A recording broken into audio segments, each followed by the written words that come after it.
పక్క రాష్ట్రంలో పార్టీలు పెట్టి అక్కడ జనాలు చీకొడితే మళ్ళీ ఇక్కడికి వచ్చి కాంగ్రెస్లో చేరి మాట్లాడితే ప్రజలేం పిచ్చోళ్ళు కాదు. ఈరోజు ఆంధ్రప్రదేశ్లో కాంగ్రెస్కి ఓటు అడిగే నైతిక అర్హత లేదు, హక్కు లేదు. కాంగ్రెస్ పార్టీ వేడెక్కింది అంటున్నారు. ఎప్పుడు వేడి మీదే ఉంటుంది కాంగ్రెస్ పార్టీ. అది నేషనల్ పార్టీ, 138 సంవత్సరాల చరిత్ర కలిగిన పార్టీ. అదొక సముద్రం లాంటి పార్టీ. దానికోసం ఈ రాష్ట్రంలో తరిమేస్తే ఆ రాష్ట్రంలోకి వచ్చారు, ఆ రాష్ట్రంలో తరిమేస్తే ఈ రాష్ట్రంలోకి వచ్చారంటే భారత రాజ్యాంగం అనేది ప్రతి వ్యక్తికి జీవించే హక్కు ఇచ్చింది.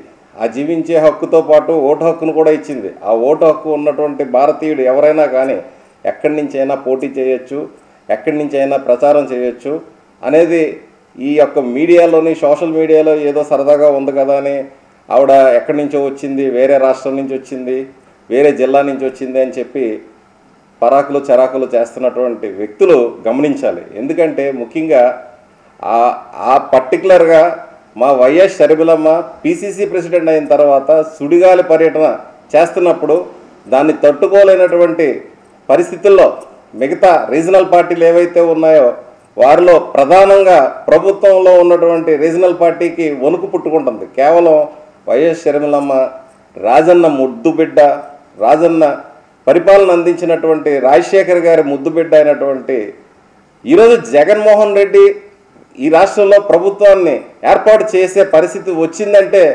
కేవలం రాజన్న బిడ్డ ఆ గారాల పట్టి 3200 కిలోమీటర్లు ఆవిడ ప్రత్యక్షంగా ప్రజలు అతను జైల్లో ఉంటే దక్షత లేని పరిస్థితుల్లో వాళ్ళ కుటుంబంలో ఎవరు నడవాలంటే వీళ్ళు ఏమైనా తొంగు చూసారా? వీళ్ళు ఏ పార్టీల నుంచి వచ్చి ఇక్కడ జెండాలు వేసుకుని ఏదో రంగులు వేసుకుని మాట్లాడేస్తుంటే ఆవిడని మాట్లాడే అర్హత లేదు. ఒళ్ళు దగ్గర పెట్టుకుని మాట్లాడాలి. ఎప్పుడైనా మాట్లాడుతున్నప్పుడు ఒక వ్యక్తి స్థాయి ఏంటి, ఆ వ్యక్తి రాజన్న బిడ్డ అంటే రాచరికాన్ని మరిపించే విధంగా ఈరోజు పరిపాలన అందించాడు కాబట్టి ఆయన ప్రజల హృదయాల్లో ఉండిపోయాడు. కేవలం రాజన్న ఆశయాలతో నడిపించగలిగే ప్రభుత్వాన్ని ఏర్పాటు చేస్తారనే ఉద్దేశంతో ఆ రోజు 3200 కిలోమీటర్ల దక్షత లేని జగన్మోహన్ రెడ్డి జైల్లో పడుంటే కేవలం ఆవిడ పాదయాత్ర వల్ల రమారమే 65 సీట్లు 60 నుంచి 70 సీట్ల దాకా కూడా వైఎస్ఆర్సీపీ గెలుచుకోవడం జరిగింది. అటువంటి షర్మిలమ్మ మీద నోరు ఎలాగ వస్తుందమ్మా? మీరు ఉదయం లేస్తే ప్రతి మానవుడు చేసే పనే చేస్తున్నారా? టిఫిన్ తినడం, భోజనం చేయడం, మిగతా కార్యక్రమాలన్నీ మీరు చేస్తున్నారా? మీకు నీతి నియమం లేకపోతే ఒక మానవత్వం ఇటువంటి ఏమీ లేవా? మీరు కానీ మీ ప్రభుత్వంలో ఉన్న వ్యక్తులు కానీ ఆవిడ మీద, ఒక రాజన్న బిడ్డ మీద మాట్లాడేటప్పుడు చాలా ఒళ్ళు దగ్గర పెట్టుకుని మాట్లాడితే పద్ధతిగా ఉంటుంది. కాంగ్రెస్ శ్రేణులు ఏదో స్ట్రక్చర్లో ఉన్నారు, అక్కడున్నారు, ఎక్కడున్నారు కాదు. నీ రాజశేఖర్ రెడ్డి గారికి రాజన్న బిడ్డ ఏం చెప్తుంది? ఆ రోజు సెంట్రల్లో కాంగ్రెస్ పార్టీ ఉన్నది కాబట్టే రాజశేఖర్ రెడ్డి గారు అనుకున్నటువంటి పథకాలన్నీ అమలు చేయగలిగారు. అలాగే ఇదే రాజన్న బిడ్డ వైఎస్ జగన్మోహన్ రెడ్డి ఎక్కడి నుంచి వచ్చాడండి? కాంగ్రెస్ పార్టీ నుంచే వచ్చాడు.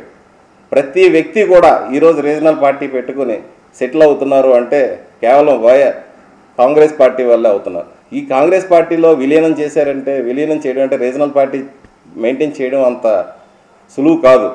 నువ్వు ఈరోజు ఏదో పూసుకుని నీకేదో మంత్రి పదవి ఉన్నదనో ఇంకోటి ఉన్నదనో రాజన్న బిడ్డని మాట్లాడే స్థాయి కాదు. స్థాయి దిగజారి వ్యక్తుల్లా వాళ్ళని ఎవరిని కూడా రోడ్డు మీదకి తీసుకురావద్దు.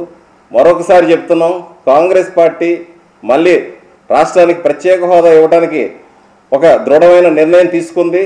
దానికి రాహుల్ గాంధీ గారు ప్రధానమంత్రి అయిన మరుక్షణం ప్రత్యేక హోదా కానీ, రైల్వే జోన్ కానీ, స్టీల్ ప్లాంట్ ప్రైవేటీకరణ ఆపడం కానీ, అదేవిధంగా బుదేల్ఖండ్ ప్యాకేజీ ఉత్తరాంధ్ర జిల్లాలకు ఇవ్వడం కానీ, ఇటువంటి ఎన్నో కార్యక్రమాలని చేయడానికి మా యొక్క కాంగ్రెస్ పార్టీ మేనిఫెస్టోలో ఉంది. ఈ రానున్న కాలంలోనే తప్పనిసరిగా స్టీల్ ప్లాంట్ ప్రైవేటీకరణ ఆపడం కోసం షర్మిలమ్మ గారి నాయకత్వంలో ఈరోజు రాహుల్ గాంధీ గారిని తీసుకొచ్చి ఈ ప్రైవేటీకరణను ఆపడం జరుగుతుంది. తప్పనిసరిగా మనకి ప్రత్యేక హోదా వస్తే పరిశ్రమలు వస్తాయి. మనం పిల్లల తాలూకా భవిష్యత్తు బాగోవాలంటే, ఉద్యోగాలు రావాలంటే పరిశ్రమలు రావాలి, మనకు రాయితీలు రావాలి. కాబట్టి ఇది నేషనల్లోను కానీ రాష్ట్రంలో కానీ కాంగ్రెస్ మాత్రమే ప్రత్యామ్నాయమని ఆలోచించి కాంగ్రెస్ పార్టీకి మాత్రమే ఓటేయాలని చెప్పి మీ అందరికీ కూడా తెలియజేస్తూ నమస్కారం.